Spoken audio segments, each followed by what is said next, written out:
Hi, this is Dan Sater, president of the Sater Design Collection. I just wanted to take a little bit of time to talk to you about a topic that comes across our offices quite often, and that's when we're dealing with designing and building a custom home in a deed restricted community.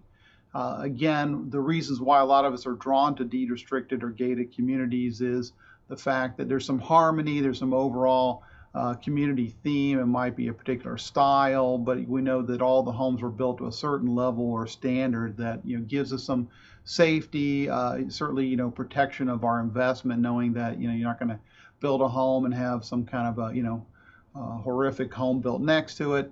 But it also comes with a lot of restrictions in doing that, because in doing that we kind of give up our individual freedoms because we agree to adhere to these set of rules that protect everyone in the community.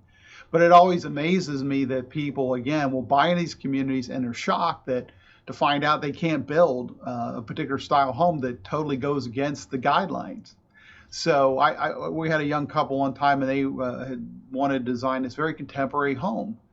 And but I looked at the deed restrictions in the whole community, and it was required that the exteriors be done in Mediterranean style. So how they thought that they were going to build this contemporary exterior, but they insisted on it. We went through the design process, submitted the exterior, which of course was rejected by the architectural review committee. And they were very upset, angry, and then turned around and ended up selling the property.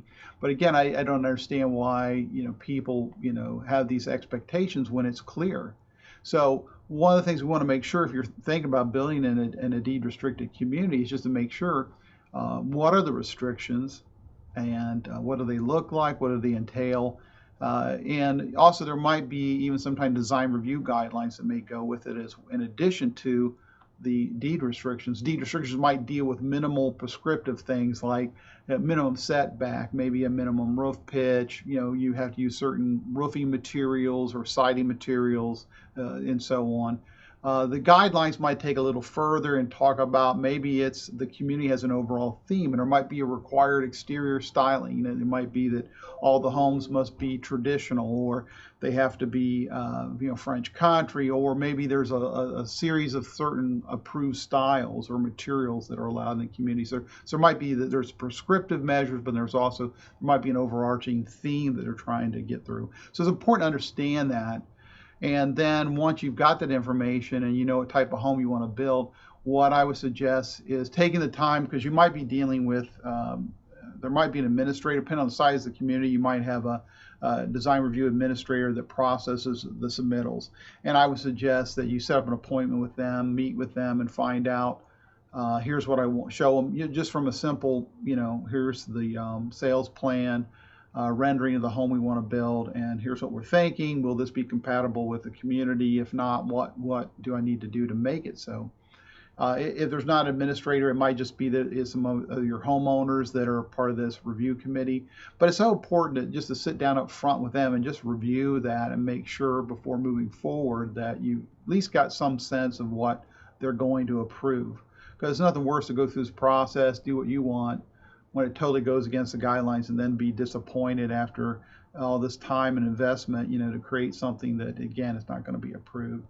So those are the things I would say is, one, make sure when you're before you buy a piece of property, you understand what the guidelines are and how they may impact what you may want to build as far as your home. And then to sit down with those who would have the authority, with what you think you want to build that you think is doable, just to ensure that up front before you've gone too far into the investment process of purchasing the property or developing the plans. And then once you've done those things and kind of got a comfort level with it, then I would say come to us if it's one of our plans that you want to, may need to create a different exterior for. Recently, we had a client that loved one of our floor plans, but the community we're building in the southwest mountains, well, it required more of a contemporary kind of adobe look to it.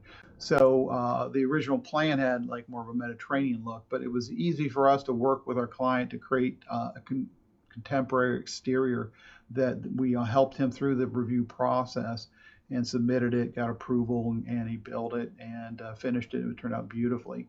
So, but it's important for us to know the information up front, get all the information, whatever the guidelines are, so we can look at that, so we can help you, but also to ask the questions of those, the developer or the ARB up front, because again, if you ask the questions up front, it's going to save you a lot of headaches down in the end of it. But again, if you need any more information about it, again, feel free to call our offices or email us, and we'll be glad to help you in any way we can. Again, this is Dan Sater. Thanks again for watching this blog. Thank you.